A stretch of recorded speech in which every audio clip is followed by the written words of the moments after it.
A game of concentration, also known simply as Concentration and Hunt and Score, is a video game produced by Atari Incorporated and released in 1978 for its Atari 2600 video game system. The game was programmed by Jim Huether and is a video version of the classic memory game.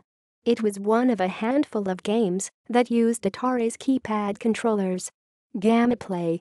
The game is played using a matrix of numbered panels, either 4x4 for 16 panels or 5x6 for 30 panels.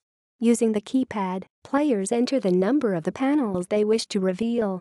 If the images behind the two panels match, the panels are removed and the player scores 1 or 2 points, depending on what difficulty the switch is set to, along with an extra turn. The game has a total of 8 variations, 4 each for each matrix size and 4 have wildcards.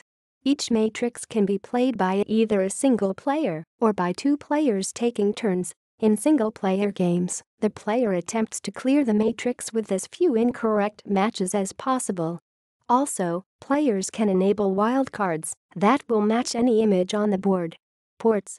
Concentration was also released by Sears for its private label version of the Atari 2600, the Sears Video Arcade, under the name Memory Match.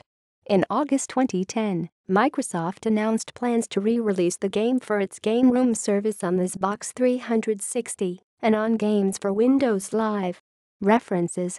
External links. A game of concentration at Atari. A game of concentration at GameFAQs.